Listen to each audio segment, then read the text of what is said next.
Okay, everybody, this is Joseph P. Farrell. It's June 19th, 2014, and this is news and views from the Nefarium. Some interesting developments in the last week, as I'm sure most of you are aware. But anyway, first, a short announcement. There it is. The new book is out. I just got my copies of the book yesterday in the mail, so that's how new it really is, but it looks really good. So those of you who've been waiting for the new book, um, if you're in a hurry for it, order it directly from Adventures Unlimited. They'll get it to you. It's going to take about a month to filter in through the distributors networks into Amazon. But if you're not in a hurry, you can order the book off my website, web store, and it'll come to you from Amazon. But anyway, I thought I'd let everybody know that's been asking about the book that it's out. Anyway, we have a lot to talk about today because there's been two more banker deaths, and this time they have reached to the very pinnacle and heart of the Rockefeller financial empire. The first story was reported on just today, I believe, on the Huffington Post, and it concerns the death of James S. McDonald, who was the president and chief executive investment the investment management firm of Rockefeller and Company. He apparently committed suicide by gunshot on Tuesday. All right. Now, here's what this article on the Huffington Post says. McDonald, 56, was found in his vehicle at about 3 p.m. Sunday behind a car dealership in Dartmouth, about 50 miles south of Boston, said Greg Millott, a spokesman for the Bristol District Attorney's Office. There was no note, but McDonald, quote, made a phone call to his wife earlier in the day, unquote, Millott said. McDonald had been president and chief executive of the New York investment management firm since 2001. The company was started in 1882 by John D. Rockefeller to manage the family's assets. Rockefeller and Company, which also has offices in Boston, Washington, and Wilmington, Delaware, offers wealth and investment management services to families, foundations, and endowments. McDonald was a New York City resident and was also on board of the stock exchange operator, the NYSE, the New York Stock Exchange Euronext. He was formerly on the board of CIT Group Incorporated. So in other words, this gentleman is the latest in the banker suicides.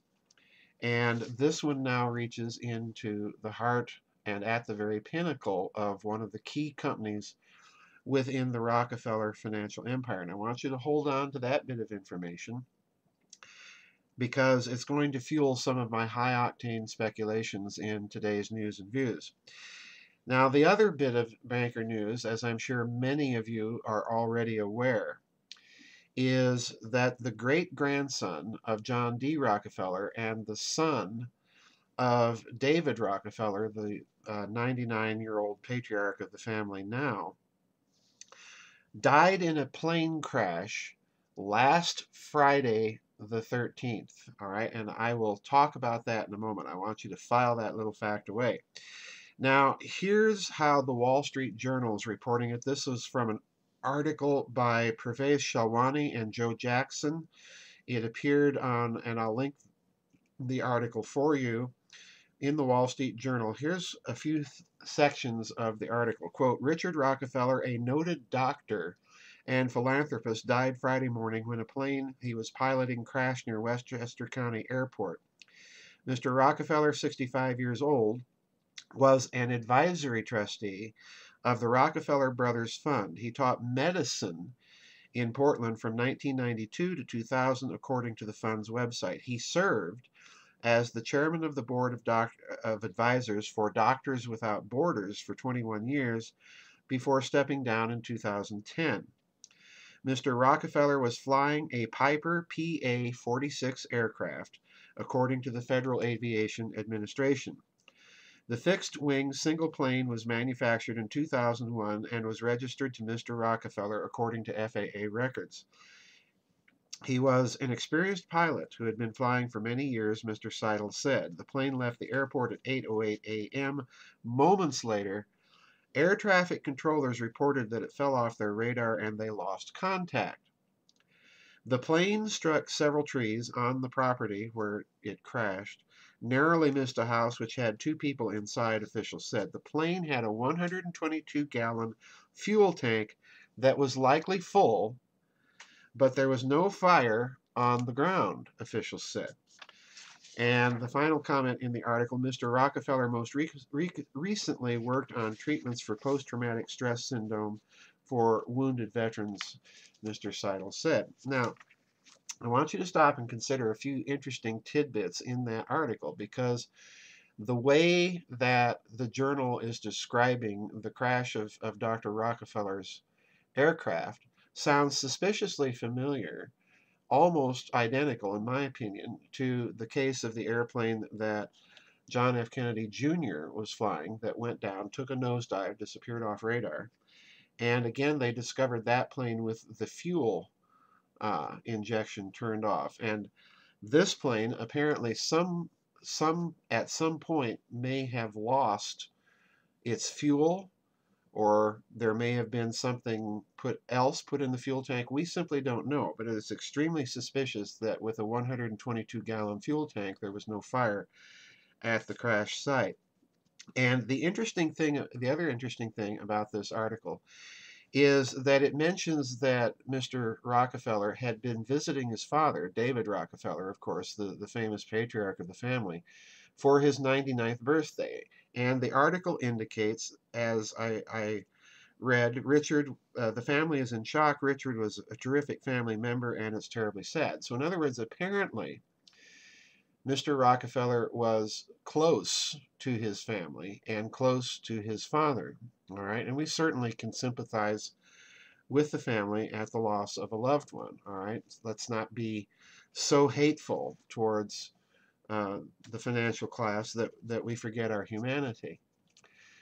But what I find interesting, and what fuels my speculation now, my high-octane speculation, is now we have evidence that whatever's going on within the financial community, it has now reached, if I can use the mafia analogy, it has now reached the capos of one of the major families, okay? That's what it looks like to me. In other words, we're looking, I think, at possibly a full-scale war of some sort with all of these mysterious banker deaths, and many of them, as you've all noted, connected to the Rockefeller interest.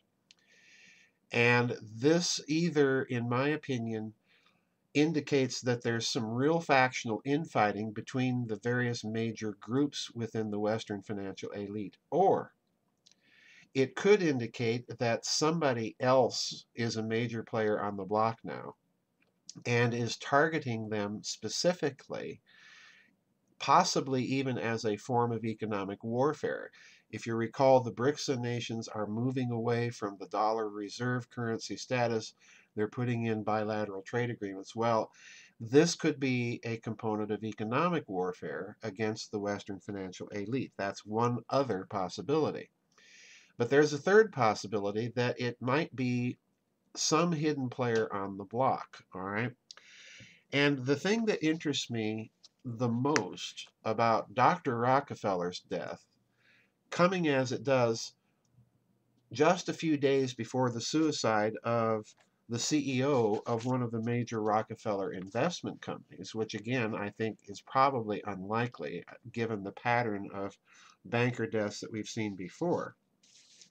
I think what is interesting about the death of Dr. Rockefeller is that this occurs on Friday the 13th. Now, we all know the superstitions about Friday the 13th, but some of us may not know where the superstition originates from. Because back in 1307, it was Friday the 13th that the King of France, Philippe le Bel, Philip IV, moved to suppress the Templar order in France. And we have to recall what the Templars were at the time. And I talk about this, incidentally, at great length in the new book. The Templars were then the international finance, military, industrial intelligence complex of the day. So, in other words, they were the international bankers of Europe at the time. And to take out a close and revered member of the Rockefeller family in such a fashion, and there's no doubt in my mind that this man was probably murdered. He was an experienced pilot, he knew what he was doing. Uh, his trip was for the entirely innocent purpose of celebrating a birthday with his father, and so on. So, this would be the perfect opportunity to send very powerful messages, not only to the Rockefeller family, but to the banking community in general, by doing this on an anniversary of another famous political suppression of the then international banking power, which was the Knights Templar. So this constellation now of these two deaths indicates that whatever's going on in the financial world has become very serious. I think it indicates, like I said before, that we are looking at a kind of mafia war, which has now grown so serious that it's reached into the heart of one of the most well known uh, financial families in the international financial community. They're right up there with the Rothschilds and so on. So, this, I think, is a serious indicator that something is very, very wrong.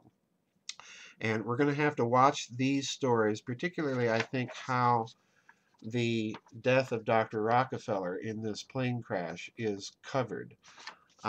There's no doubt in my mind that they're probably going to spin a story and make it sound like a natural accident and so on and so forth.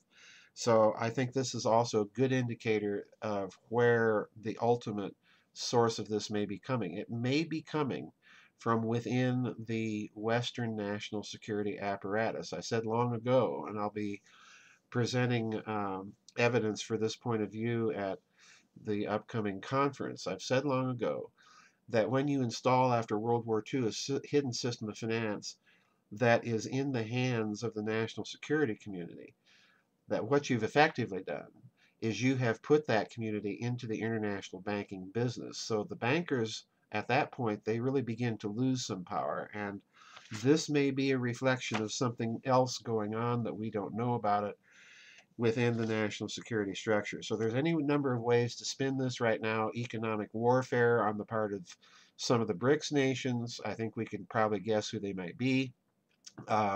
It could be an indicator of some sort of factional infighting taking place within the powerful financial dynasties of the West. It could be an indicator of a third player on the block. It could be an indicator of some sort of warfare between the financial community and the national security community. And the bottom line is they're sending a very powerful message by having this happen on Friday the 13th with the suppression of the Templars. Anyway, that's my high-octane speculation for today. This has been Joseph P. Farrell with news and views from the Nefarium. I'll see you all on the flip side, everybody, and God bless.